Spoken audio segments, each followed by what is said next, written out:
grande la boca. Eso no es un bostezo, es una porquería. Quiere decir que parte del bostezo es desperezarse y abrir la boca. Esta es una pregunta científica. De hecho, hay una sociedad internacional para el estudio del bostezo, que tuvo su último congreso hace un par de años en París, un plomo, por supuesto. Pero básicamente es una pregunta y no se sabe, ¿sí? Yo les podría decir, en realidad, cuál es la respuesta a esta pregunta. La ciencia conoce la respuesta al misterio del bostezo y se traduce en 2 palabras: ni idea. Pues realmente algo tan cotidiano como el bostezo todavía no sabemos para qué es. Hay hipótesis que tienen que ver con la refrigeración del cerebro, tienen que ver con el oxígeno, pero no lo sabemos. Pero la segunda pregunta, la que les va a estar ocurriendo a ustedes: ¿por qué es contagioso? Primero, estamos de acuerdo en que es contagioso. No solamente por ver esa foto, porque yo haya bostezado. Yo les puedo tener un perro acá que bostece y ustedes se contagian y él se contagia a ustedes. Puedo escribir la palabra bostezo, las letras de la palabra bostezo, y ustedes se contagian. ¿Por qué? ¿Qué les parece? ¿Hay una hipótesis por ahí? La ciencia admite disparates, así que adelante.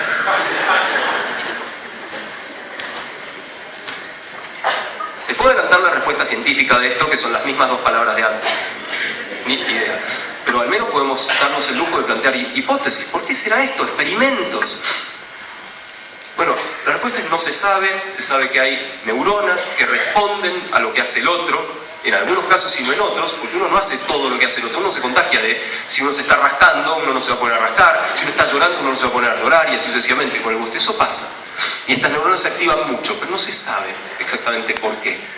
¿Y cómo que esto no son preguntas científicas? ¿Qué es el bostezo y por qué es contagioso? Son recontracientíficas. Hay gente que trabaja en esto profesionalmente.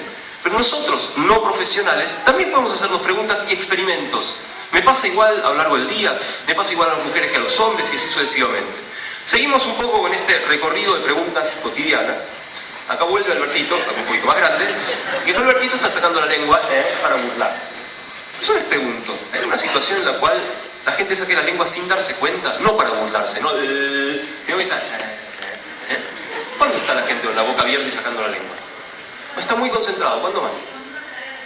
Efectivamente, acá estamos al lado de una biblioteca. Si van a la biblioteca, van a ver que la mayoría de la gente está así.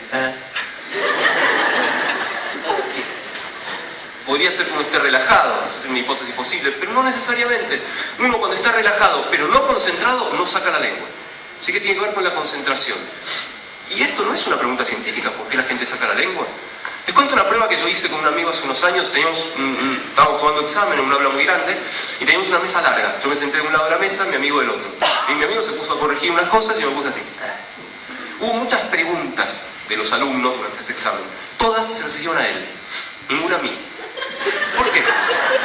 Por la duda, por ese no me meto. Pero más allá de eso, podría ser que el estar concentrado y sacar la lengua sea una señal no verbal hacia el otro, decir, estoy concentrado, estoy ocupado, no me molestes. ¿Sí? Y hay experimentos para esto, algo de todos los días. Hay gente que trabaja en esto, insisto, profesionalmente, pero nosotros también podemos pensarlo. Sigamos recorriendo un poco esta ciencia cotidiana y podríamos empezar a recorrer la casa. Hay un montón de ciencia en nuestra casa. Por ejemplo, hay un montón de ciencia en el baño. No se preocupen que no voy a hablar de nada que huela feo, de escatológico, lo que fuera. Pero si yo les preguntara, por ejemplo, ¿cuántos de ustedes cantan cuando se bañan? Ahora, reformulo la pregunta. ¿Cuántos de ustedes se bañan? Ajá, pero no sabía esa costumbre misionera. Debo decir que se la recomiendo, si la ciencia recomienda el baño. No sé si todos los días, pero de vez en cuando. Si se bañaran, ¿les parece que les gustaría cantar? Sí, a todo el mundo le gusta cantar. La pregunta es ¿por qué? ¿Por qué la gente canta en el baño? ¿Y qué diferencia tiene el baño con otros lugares? O sea, vos no te pones a cantar en la cocina, o por ahí sí, pero no especialmente. Eso es lo que ustedes creen. Que nadie te escucha. Después pregunten, la familia no se puede bañar de nuevo, ¿no? Así que esa hipótesis es bastante débil. ¿Pero qué más? ¿Por qué canta la gente? Acá me decían la acústica, ¿algo más? ¿Cómo? Pero puedes estar en otro lado, vos puedes estar solo en tu dormitorio, puedes estar solo en el patio o lo que fuera y no vas a cantar. Eso me gustó, ¿sí? Y tiene mucho que ver con lo que decían por ahí. La acústica del baño es distinta y uno se escucha mejor. Se escucha a sí mismo mucho mejor que en otro lado. Uno puede pifiarla, puede cantarla como el orto. Pero si canta en el baño no se da cuenta. ¿Por qué? ¿Qué tiene de especial el baño para que uno porque canta bien, mal, más o menos, no se dé cuenta y le parezca que canta bien. ¿Qué les parece? A ver, si fuera el agua, podrías hacer un experimento, ¿sí? Podrías no prender el agua y ver si aún así te escuchas bien. Te ahorra un poco el trámite y sí, te escuchas bien, con lo cual el agua no es. Lo cual no quiere decir que, fíjense, sobre todo para los mayores de 18, ¿sí? Les estoy dando una excusa maravillosa, ¿sí? Se meten en el baño con alguien, no, estoy haciendo un experimento, tengo que escuchar, queridas. El agua no parece ser, porque está hecho ese experimento, prender o no prender el agua. ¿Qué más? ¿Qué tiene especial el baño? ¿Cómo? Menos objetos, más o menos, ¿no? Si vos estás en un baño más o menos chico, tenés de todo ahí adentro en realidad. Un inodoro, el bidet, la pileta, el espejo, las cortinas, tenés bastantes cosas. No sé si va por ahí sí, pero no sé si va tanto por ahí. ¿Liberado de qué? Me baño, hoy me baño, me liberé. De nuevo. Te vas a hacer un picnic al bosque, estás súper liberado, pero no te pones, ¡oh, sole mío! No te pones así, en el baño sí. Vos te podés liberar para usar ese verbo en otros lados. ¿Qué tiene el baño especial para que uno se escuche mejor? Azulejos, tiene un material distinto al resto de la casa. En la cocina por ahí hay azulejos, pero hay hasta media altura. En el baño en general hay hasta arriba de todo. ¿Y qué tiene que ver esto con cantar bien? Resulta que cuando uno canta, en general los materiales absorben el sonido. Los azulejos no son buenos para absorber el sonido, rebota el sonido. Imaginemos que nosotros somos un coro, ¿sí? Y cantamos más o menos bien, pero hay uno que desafina mal. Entre todos nosotros, ¿vamos a escuchar ese que desafina? En general no, porque se promedia con el resto. Se promedia con el resto. Y lo mismo pasa si rebota nuestro sonido y está más tiempo en el aire, se promedia y no escuchamos cuando la pifiamos. Cuando calamos, cuando desafinamos, no lo escuchamos, se promedia. Además, el baño no es cualquier recinto acústico, es lo que se llama una cámara de reverberancia. Quiere decir que algunos sonidos suenan más fuertes que otros. En particular, los graves suenan más fuertes que los agudos. Y uno la pifia menos cuando canta grave y cuando canta agudo. Y hay mucha más ciencia en el baño. Mañana cuando vayan, cuando se levanten y vean al coso ese que lo mira desde el espejo, lleven una regla. Y míranse su cara y la cara del que está ahí en el espejo. Se van a llevar una sorpresa interesante que la dejo ahí en suspenso para que lo hagan. Seguimos recorriendo, ciencia en la cocina. Hay muchísima ciencia en la cocina. La cocina es un laboratorio de química, de física, de biología. Aun cuando no tengamos idea o no sabemos cocinar, pues hacemos un té, nos hacemos tostadas, hacemos un bife. Por ejemplo, uno tiene un té y le echa un chorrito de jugo de limón. ¿Qué le pasa a ese té? Se aclara mucho. No es solo que se aclara. No es, si yo le echo agua también se aclara porque lo estoy diluyendo. Pero si le echo jugo de limón se aclara muchísimo. Quiere decir que ahí está pasando algo. Efectivamente está pasando una reacción química ahí. Es más, como control podríamos hacer la reacción contraria. En lugar de echar limón, echar bicarbonato de sodio, y en lugar de aclararse se va a poner oscuro. No lo tomen porque va a ser intomable, pero no importa, no es el experimento está. O bien, hacemos una tostada. ¿Alguien me puede describir qué le pasa a una tostada? ¿Cómo es el tostar, el proceso del tostar? ¿Qué le pasa? Pierde agua, y eso cómo me doy cuenta de que perdió agua. Pues está crocante, está más dura. Por tanto, eso es porque se evaporó el agua. ¿Qué más le pasa a la tostada? Se calienta, obviamente, por ahí hay un proceso de transmisión de calor, por conducción o por radiación. ¿Pero qué más le pasa? Cambia de color, queda oscura. Las primeras dos son triviales, que se ponga crocante o que se caliente. Es obvio. La tercera no es nada trivial, eso de que cambie de color. Eso tiene que ver con una reacción química complejísima, se llama reacción de Maillard, en la cual se combinan los componentes de la tostada y generan miles de componentes nuevos que tienen olores, sabores y colores diferentes. La hacen más rica. Lo mismo pasa con un bife. Ya a esta altura no sé si me van a aclarar demasiado, pero así como hay una sociedad internacional para el estudio del bostezo, hay una sociedad internacional para el estudio, no de las tostadas, pero sí de la reacción de Maillard. Los científicos estudian esta reacción y van obviamente al estrado con su tostadora, su pan, su sartén, veamos, mis queridos colegas, cómo cambia el color y así sucesivamente. Y mucha más ciencia. A mí me fascina este tema, podríamos hablar durante horas, pero vamos a seguir recorriendo un poco la casa. Ciencia en la cama, hay muchísima ciencia en el dormitorio, y aclaro que no tiene nada que ver con lo que todos ustedes están pensando, libremente, nada que ver, porque estoy hablando de algo que ocurre todas las noches, con lo cual no es. ¿Y qué pasa todas las noches? Algo maravilloso y milagroso, que es que dormimos. Y dormir es un recontra misterio. No sabemos por qué dormimos. Todavía no lo sabemos. Uno puede pensar porque está cansado. No duerme porque está cansado. Si así fuera, las personas que tienen una tarea físicamente más ardua tendrían que dormir más. O si uno hizo una tarea ese día más demandante físicamente, tendría que dormir más. Y no duerme más. Sabemos que es vital dormir. Sabemos que si no dormís, te morís. Hay experimentos con animales de laboratorio de hace muchos años, en los cuales se depriva de sueño una rata y la rata se muere. Y se muere en el mismo tiempo que si no comiera. O sea, dormir es tan importante como comer. Pero no sabemos para qué. Y pasan muchas cosas. Por ejemplo, si ustedes miran a alguien durmiendo, cada 90 minutos más o menos, van a ver que va a tener los ojos cerrados, pero va a empezar a mover los ojos muy rápidamente, ¿sí? Con los ojos cerrados moviéndolos. Se llaman movimientos oculares rápidos, o las siglas en inglés REM, R-E-M. Fíjense, ya les di 2 pautas, ¿sí? Ya los dejé meterse en la ducha con alguien, ahora los metí en la cama con alguien para estudiar fenómenos de sueño, ¿sí? Si ustedes despiertan a la persona cuando se están moviendo los ojos muy rápidamente, van a pasar 2 cosas. Primero, los va a putear, como déjame dormir.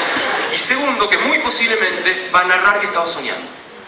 Si la despiertan en otro momento, los va a insultar de nuevo porque corresponde, pero por ahí no sabe que estaba soñando, no se acuerda o no lo dice o no estaba soñando. Y de nuevo, eso es una ventana a lo que pasa en nuestro cerebro. No sabemos qué son los sueños, no tenemos ideas, no sabemos qué es dormir, de los sueños mucho menos, pero podemos estudiarlos, podemos estudiar nuestros propios sueños. Podemos ver qué pasa con ciertos mitos urbanos, a ver si son reales o no, de gente que se despierta sin despertador, gente que dice mañana tengo que salir muy temprano, 6 menos cuarto estoy arriba, y efectivamente está. O la gente que va en colectivo al trabajo y se despierta una parada antes de llegar. ¿Es verdad eso? ¿No es verdad? Observémoslo, hagamos experimentos, intentemos arriesgar hipótesis de por qué esto es así. Y ahí vamos a estar haciendo ciencia, ciencia tan válida como la ciencia profesional. Hay muchísima ciencia en la música, por supuesto. Imaginen, después vamos a volver sobre este tema. Imaginen una melodía cualquiera. Tengan en su cabeza una melodía, sin letra, solo la melodía. Esa, por ejemplo. Ahora pregúntense si esa melodía es alegre o triste. Y el cerebro les va a decir algo. ¿Cómo? ¿Cómo puede ser una melodía? Es una sucesión de notas. ¿Cómo puede ser alegre o triste? Sin embargo, nosotros interpretamos a la música como alegre o triste y le damos emocionalidad. Eso nos pasa todo el tiempo. Algo tan maravilloso, tan milagroso, como interpretar la música desde el cerebro, nos pasa todo el tiempo y lo dejamos pasar, como si fuera algo así nomás. No es algo así nomás, es algo increíble que vale la pena preguntarse, ¿y por qué esta melodía a mí me parece alegre o triste? Los compositores lo saben eso. Y saben en qué tipo de claves o en qué tipo de tonalidades componer para generar una cierta emoción. Nuestro cerebro también lo sabe. Nos pasa por al lado. Veámoslo, prestémosle atención a esto. Y si seguimos recorriendo un poco, podemos llegar al jardín. Hay un mito que me contaron hace un tiempo. Es un patio chiquito y a veces se llena de babosas. Entonces, más allá del experimento maravilloso de tirar sal a la babosa, que está buenísimo, Muegejei, otra prueba generacional. ¿Qué científico loco se ríe como Muegejei? Neuro, muy bien, muy bien. Es difícil eso, ¿sí? Muy bien, muy bien. Bueno, no me gustaba mucho eso de echarle sal. Y me dijeron, no, es que las babosas son unas purdas bárbaras. No resisten el alcohol. Les pones un vaso de cerveza y efectivamente a la mañana siguiente van a estar todas ahogadas dentro del vaso de cerveza porque son alcohólicas. ¿Cómo? No puede ser. Tantos millones de años, miles de millones de años de evolución para seleccionar babosas borrachas. Hice el experimento. Agarré y metí un vaso de cerveza. Efectivamente, al día siguiente había un montón de babosas adentro ahogadas. No puede ser, no puede ser. Que las babosas vayan al alcohol, vayan a la cerveza. Entonces, ahí viene la pregunta, ¿y por qué van? ¿Será que la cerveza tiene alguna otra cosa? Bueno, sí, tiene levadura, tiene malta, tiene cosas muy ricas, muy nutritivas. Entonces, en lugar de cerveza, pues poner un vaso de agua con un poco de levadura y también va a pasar lo mismo. Las babosas van ahí, tiqui, tiqui, tiqui, tiqui, se van adentro y no salen. Después las podemos usar para nuestros experimentos. De nuevo, mitos que ocurren en nuestra casa, en el jardín. Si hay que poner clavos en las flores para que cambien de color, un montón de cosas, tienen un sentido científico, no lo dejemos pasar, investiguémoslo. Y también la ciencia de nuestro cuerpo. Por ejemplo, la ciencia del crecimiento de las uñas, como este paper que se llama El crecimiento de las uñas, 35 años de observación. Si se imaginan lo que hizo el doctor Bean durante 35 años de su vida y le pagaban nuestros impuestos, bueno, los de ellos, y van a esto y uno piensa, pero qué pavada, ¿no? Qué disparate. Y fíjense incluso la metodología que usaba el doctor Bean. No sé si lo llegan a ver. Se pinta una rayita en la base de la uña, se espera que esa rayita llegue a la punta punta del dedo, ¿y qué tenemos? Distancia y tiempo. Distancia sobre tiempo es velocidad. O sea, determinamos la velocidad de crecimiento de las uñas. De nuevo, qué pavada, ¿no? Es una pavada. Estamos midiendo la velocidad de crecimiento de una parte del cuerpo. Eso es muy difícil. No puede medir la velocidad de crecimiento de los huesos, de los músculos. Sin embargo, acá, con un método muy sencillo y muy poco invasivo, puede hacer un montón de experimentos. Es igual en mujeres que en hombres, es igual en niños que en ancianos, es igual en las manos que en los pies. Y nos da una pauta de cómo funciona nuestro cuerpo, con un marcador y la observación de las uñas. Como sé que ustedes no van a poder dormir, si no les digo, les cuento que crecen más o menos 0,1 milímetros por día, en promedio, ¿sí? Y no es lo mismo en las manos que en los pies, ¿sí? Pero de nuevo, ¿por qué esto que uno puede pensar una pavada no lo es? Porque está observando el mundo y no le está dejando pasar. Lo está observando y le está sacudiendo a preguntazos. Quiere saber cómo crecen las uñas de las manos e idear un experimento para hacerlo. Muy poco. En realidad lo que pasa, la pregunta, repito, es si las uñas siguen creciendo después de muerto. En realidad lo que pasa es que al deshidratarse,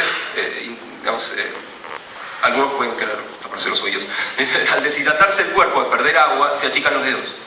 Y las uñas no, porque las uñas no tienen agua, las uñas son un tejido muy seco. Por lo tanto, da la impresión de que crecen más. Lo que sí crece es el pelo.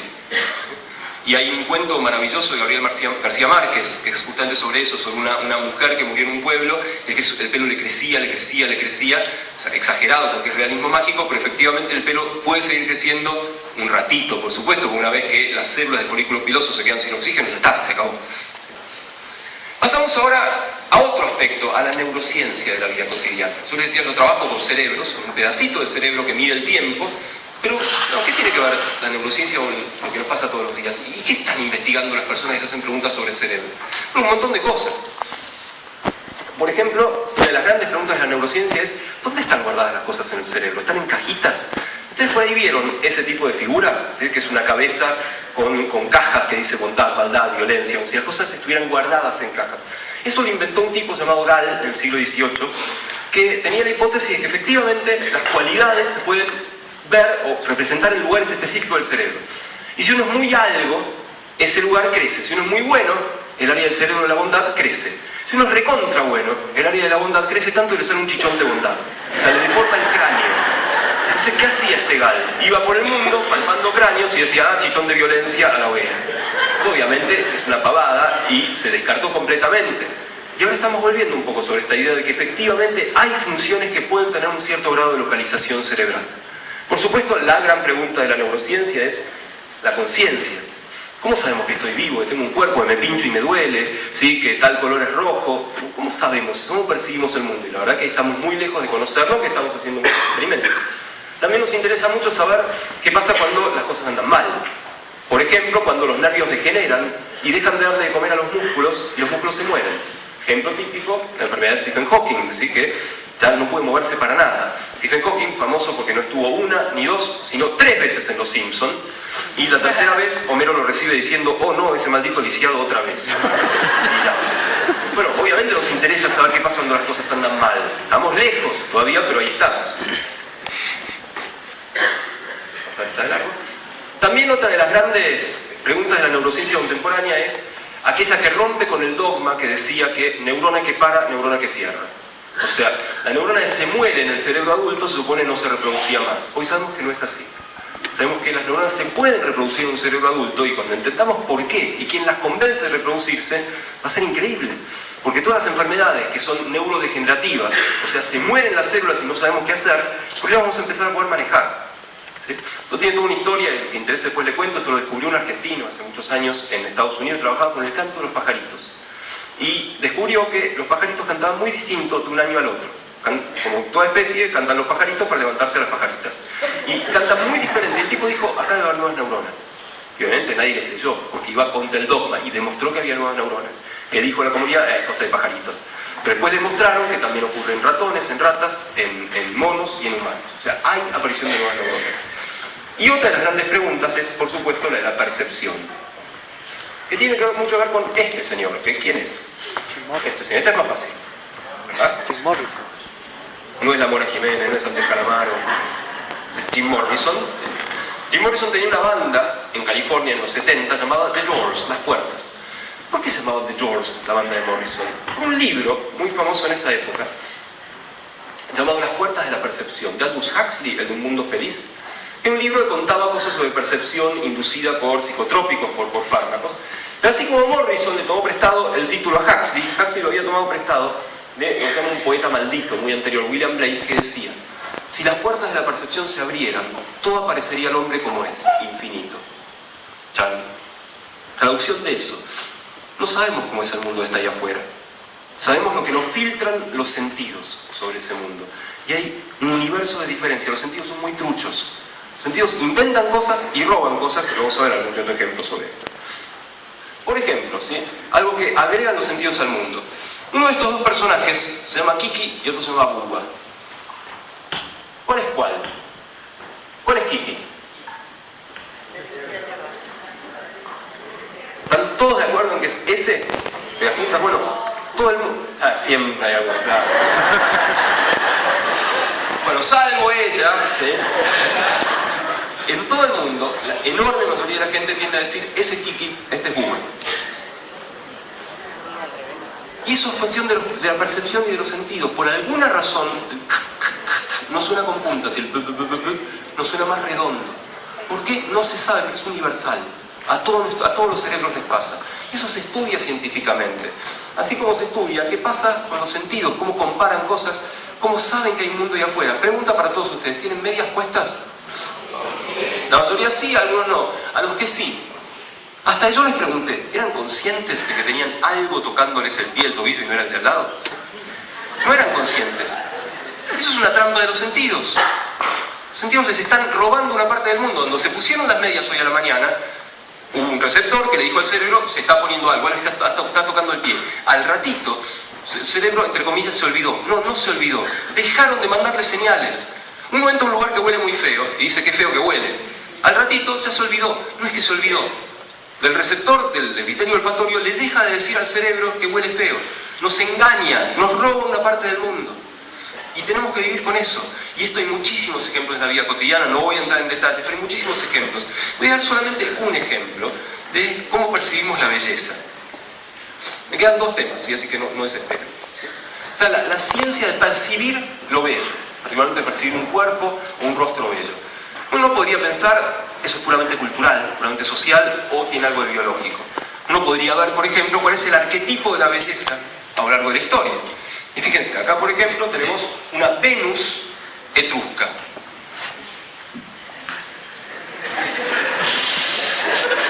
Un par de siglos más adelante parece que se puso a dieta y estaba más anoréxica, diría, y esta es una Venus fenicia. Venus, arquetipo de belleza. Unos siglos más adelante vamos a ver lo que es un arquetipo de belleza griega, una Venus griega. Y esta, para nosotros, habitantes del siglo XXI, ya nos rememora algo. Sí, está bien, eso lo entiendo, un arquetipo de belleza. Seguimos adelante en el tiempo, ¿sí? La Venus de Botticelli, mi favorita, la Venus de Rossetti, está bárbara, ¿sí? O una Venus del siglo XX, ¿sí? Que ya la entendemos como posible arquetipo de belleza. Pero, ¿cómo estudiamos eso? ¿Cómo sabemos qué es lo que el cerebro pone en una bolsa y lo llama belleza? Como yo no soy tan experto en el tema, me pareció útil llamar a alguien que sí lo fuera, pero el experto que conseguí resulta que tiene una lesión, ¿se acuerdan del hemisferio dominante? Entonces habla mal, habla raro. En particular tiene una imposibilidad para hablar con verbos. Entonces agarré a mi experto, que acá se lo muestro, y aquí mi experto. Entonces dije: experto, dime, ¿qué es lo que el cerebro interpreta como belleza? Entonces el experto comenzó: promedio, proporciones, género, edad, adornos, estatus, simetría, que noche teté. Efectivamente, estas son las cosas que el cerebro percibe del mundo, le pone en una bolsa y la llama belleza. ¿Y cómo es eso? Vamos a ver solo dos ejemplos muy rápidos. Gracias, Roberto. ¿Sí? Por ejemplo, el promedio. ¿Qué quiere decir el promedio se interpreta como belleza? Un señor, hace mucho tiempo, llamado Francis Galton, que dijo: la gente tiene cara de lo que es. ¿Sí? O sea, la buena gente tiene cara de buena gente, la mala gente tiene cara de mala gente. Conocí en algunos lugares como la hipótesis de la Policía Federal Argentina, pero no lo digo. Entonces, ¿qué hizo para demostrar su hipótesis? Se fue a la cárcel y agarró a tipos muy malos, tipos que habían amasijado gente, etcétera, etcétera, y le sacó fotos. Entonces, ¿qué hizo? No solamente sacó fotos, sino, no se ve bien acá, después las juntó, las reveló juntas, las promedió, en cierta forma. El promedio de esas dos fotos de gente con cara de mala gente era bello, era más agraciado, o sea, rompía con su hipótesis. Lo cual Galton se dedicó a otra cosa. Y uno puede ver esto. Espero nunca encontrarme con esta joven, pues la saqué de internet, esta foto, ¿sí? Uno puede morfear una foto y acercarla o alejarla del promedio para esa edad. Y fíjense lo que sucede. Ahí estoy alejando del promedio y ahí le estoy acercando al promedio. Se ve un poquito oscuro, pero se dan cuenta que son muy diferentes. ¿Cuál les parece más atractiva? La de abajo, la que se acerca al promedio. Imagínense que uno va al boliche, ¿sí? Y se encuentra un montón de gente. Y le conviene asegurarse de que el que está o la que está del otro lado sea Homo sapiens y no Neandertal. O sea, que se acerque al promedio de la especie. Uno lo llama eso belleza, por las dudas. Y otro ejemplo de esto maravilloso es estas dos fotos, no sé si las ven, de una chica y un chico de 16 años, son considerados universalmente bellos. ¿Qué quiere decir universal? Que se llevan estas fotos a cualquier lado del mundo, a Nueva Guinea, a África, a París. Y la gente dice, sí, son fotos con gente que me parece atractiva. Estas caras no existen. Son caras generadas por el promedio, unas 20 o 30 caras al azar de chicos y chicas de 16 años. Cuando se juntan esas caras, el promedio al cerebro le parece bello. Y el otro ejemplo que les doy es el de la simetría. Gracias, Roberto. En la naturaleza hay mucha simetría. Es más, los bichos más simétricos como que andan mejor. Un caballo más simétrico corre más rápido. Obviamente distribuye mejor el peso. Las personas más simétricas en general se ven como más atractivas, tienen más parejas, tienen mejores trabajos. O sea, es bastante complicado el mundo este de la belleza. No solo eso, las personas no son igualmente simétricas todo el tiempo. Las mujeres, por ejemplo, hay momentos en su vida en el cual son apenitas más simétricas, ¿sí? Y esto se puede medir midiendo el tamaño del lóbulo olfatorio. Entonces hay un momento, o hay varios momentos en la vida de la mujer en el cual las dos orejas son apenitas más iguales. ¿Cuándo será eso? ¿Qué les parece? ¿Cuándo será que una mujer muestra hacia afuera rasgos de simetría? Pasa muchas veces, si no, no es una sola edad. Está ovulando. Efectivamente, no está ovulando. ¿Cuál es la señal? ¿Cuál es la señal? Estoy simétrica.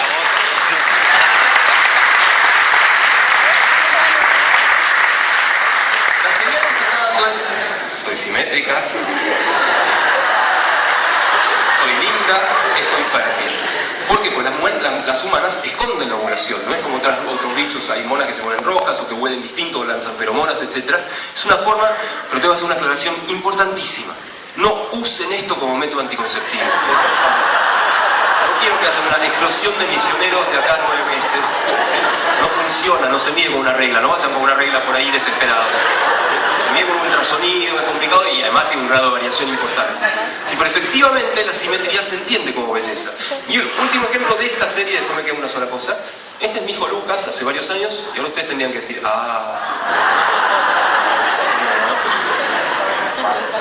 Este es mi hijo Lucas hace unos años.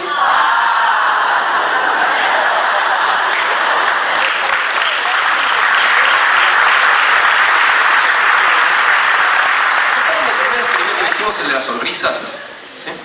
Ustedes pueden agarrar una foto de una persona sonriendo y esa foto en la computadora, una fotocopiadora, partirla en dos, o sea, tener una mitad derecha, una mitad izquierda, y a partir de cada mitad generar la imagen especular, o sea, tener una cara formada por dos semicaras izquierdas o dos semicaras derechas. ¿Se entiende? Miren cuál es el resultado. Son dos personas completamente distintas, ¿sí? El de arriba, papá, no me uses para tus experimentos. Está muy lindo. El de abajo está chocho. Da una sonrisa de oreja a oreja. Fíjense que esa está formada por dos semisonrisas izquierdas. La de abajo, la que está chocho, controlada por el hemisferio derecho del cerebro. La otra está formada por dos semisonrisas derechas, controlada por el hemisferio izquierdo, que era más racional. En la vida cotidiana estamos demostrando de nuevo un fenómeno cerebral complicadísimo. Y vamos al último punto que les quiero comentar, que es, bueno, está bien, todo muy lindo, pero ¿cómo la ciencia nos entiende esta ensalada que somos? ¿Qué somos para la ciencia? ¿Una mezcla de cosas? ¿Somos frascos? Un frasco con células de esto, de lo otro, las meto en una coctelera, agito un poco y sale un dieguito. No parece, ¿no? Parece como medio pobre. Es más, podríamos hasta hacer números. ¿Somos eso? ¿Somos 9 botellas de sangre? 2 metros cuadrados de piel, 5 millones de pelos. Es así. La voy a sacar, la voy a sacar. ¿Somos un balde de grasa? Todos. Bueno, de nuevo, suena pobre definirnos así, definirnos biológicamente de esa manera. Es más interesante pensar qué es lo que nos hace únicos, las huellas dactilares, que aún son diferentes entre gemelos, pues se generan en la panza de mamá, por lo tanto son diferentes. El iris, vieron que en las películas de ciencia ficción se identifica a la gente por el iris, es verdad, porque es único, es una característica única. El tono de la voz, ciertas células del sistema inmune y por supuesto los genes, lo que nos constituye genéticamente. Pero no solo eso, les voy a pedir un experimento más. Este experimento se refiere a que, y no estoy terminando ni mucho menos, a que aplaudan, por favor, un rato.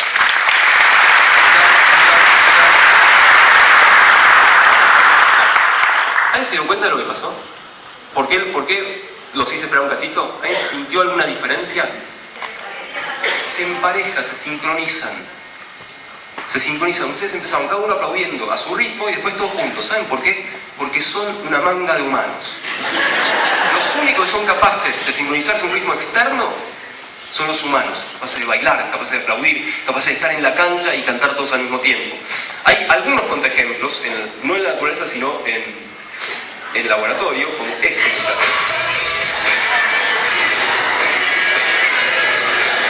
Es una cacatúa que efectivamente puede sincronizarse en un ritmo externo. Aclaración importantísima, estos experimentos solamente ocurren en el laboratorio. Ningún bicho se ha visto que haga esto en campo, así que puede ser un fenómeno bastante extraño. También lo hacemos de tanto tiempo si no se cuenta. No solo eso, ahora les voy a pedir un experimento un poquitito más complicado, que va a aparecer algo acá en la pantalla, y yo sin sonido, y yo les pido a los que se atrevan que lo canten. Y los que no se atrevan al menos que lo canten en serio, lo canten para ustedes.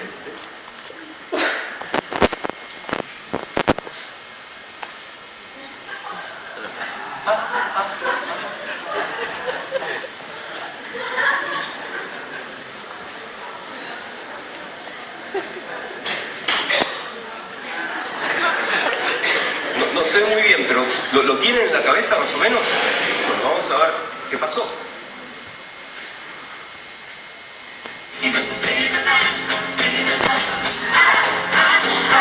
Lo curioso es que seguro que si lo cantaban o si lo imaginaron, lo hicieron así, en este ritmo y en esta tonalidad. Y eso es impresionante, que nuestro cerebro sea capaz de reproducir algo cantado por un barbudo con pantalones anchos, exactamente la misma tonalidad y el mismo ritmo, es maravilloso. Y nos pasa todo el tiempo. ¿Cuántas veces pensamos en una canción y la cantamos? Resulta que estamos cantando bien, por algo que pasa en nuestro cerebro y no pasa en otros lados. Eso también nos hace únicos. Pero seguimos un momento. De nuevo, ¿qué es esto que somos? Nada, las cosas que nos forman parte, las proteínas, las enzimas, los genes. Los genes. Está muy de moda hablar que somos genes, es más, hablar que somos ciertos números, que somos 24 pares de cromosomas, 3.000 millones de letritas de información, 25.000 genes. De nuevo, ¿somos eso? ¿Eso es lo que nos forma parte? Y vamos a ver. De hecho, eso nos ayuda a saber dónde estamos parados en el mundo, cuánto nos parecemos a otros bichos. Y ustedes habrán oído hablar que el proyecto Genoma Humano dice que somos 98-99% chimpancés. Porque nuestro genoma se parece hasta un 99% al chimpancé. Sin embargo, también somos 50% bananas. El 50% de nuestro genoma es igual de las bananas. Elijan. Quieren levantar un día y hoy estoy más chimpancé, hoy estoy un poco más banana, hoy me siento gorila. Estoy tratando de reducir al absurdo esto de llevarnos a numeritos, a somos 98-99% chimpancé, porque además somos todos diferentes. ¿Cuántos de ustedes pueden hacer lo de la lengua? A ver, ¿cuántos de ustedes pueden hacer así? O sea, separar de a dos dedos. Algunos van a poder, otros no. ¿Cuántos de ustedes tienen nariz más recta o nariz más aguileña? ¿Cuántos de ustedes tienen hoyuelo acá en el mentón? O bien, otra vez ejemplo. ¿Cuántos de ustedes el pelo les crece con un triangulito acá? Bueno, que a algunos les crece así, a algunos les crece así, otros somos como yo, ¿sí? Algunos tienen ese triangulito. ¿Cuántos de ustedes tienen pecas? O no tienen. O bien, esta me sale bárbaro, cuando pueden doblar el pulgar 90 grados. ¿Miren que me sale? Seguimos, ¿sí? ¿Cuántos de ustedes tienen hoyuelos cuando sonríen? Hoyuelos acá en las mejillas. O bien, si se tocan la oreja del lado de adentro, van a ver que hay un triangulito, más o menos en la parte de arriba. En algunos el triangulito es un poquito más marcado que en otros. Se llama tubérculo de Darwin ese triangulito. O bien, si yo les pido que junten, entrelacen las manos sin pensar, así.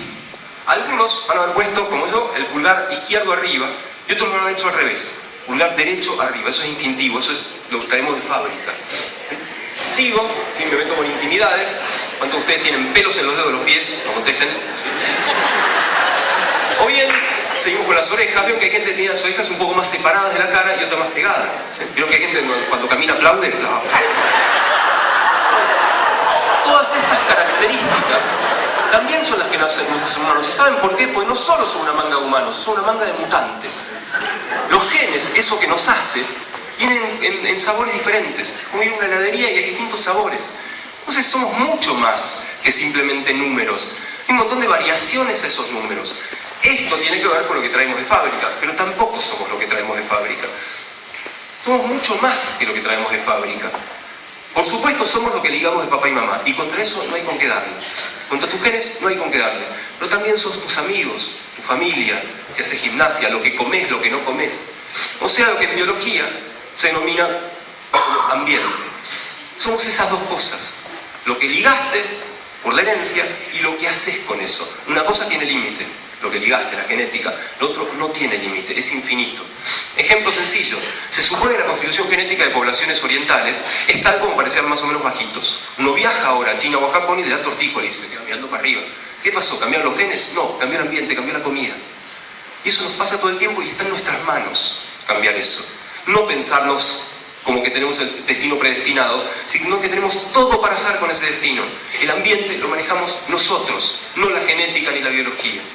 ¿Y para qué todo esto? ¿Para qué toda esta perorata en favor de una ciencia cotidiana, de mirar el mundo científicamente? Bueno, podría ser para que tengamos más científicos, seguro. Queremos más científicos. Necesitamos más cientifiquitos y pibes que se orienten hacia las ciencias. Para que tengamos mejores ciudadanos, seguro que sí. Un ciudadano informado seguro que va a elegir mejor. Pero el kit de la cuestión, el kit de por qué pensar científicamente, por qué incorporar la ciencia a nuestra vida cotidiana, para ser mejores personas. Una persona que piensa científicamente es una mejor persona, tiene menos prejuicios, evalúa mejor las cosas, no juzga por el principio de autoridad. Un montón de cosas que da la ciencia y tendrían que estar en nuestra vida cotidiana. La última cita es nuevamente literaria, de otro de mis escritores favoritos, Franz Kafka. Un tipo que podía inventar a alguien que se despertaba hecho cucaracha, o podía inventar un castillo imposible, infinito. Entonces resulta que le preguntaron en un reportaje a Kafka: che, Franz, ¿es verdad eso de que vos metés lo maravilloso, lo fantástico en los hechos cotidianos? Y la respuesta de Kafka parece es exactamente lo que yo quiero decir. Claro, ustedes dicen eso, ustedes dicen que yo introduje lo maravilloso en los hechos cotidianos. No es así. Ocurre que lo cotidiano en sí ya es maravilloso. Yo lo único que hago es escribirlo, es narrarlo. Y la ciencia lo único que hace es tratar de entenderlo. Muchas gracias.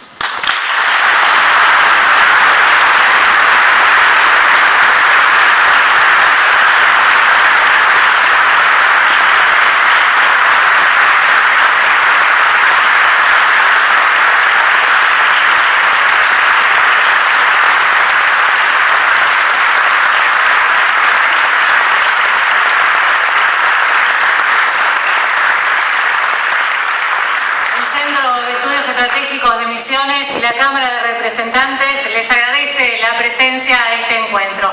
Les pedimos con un fuerte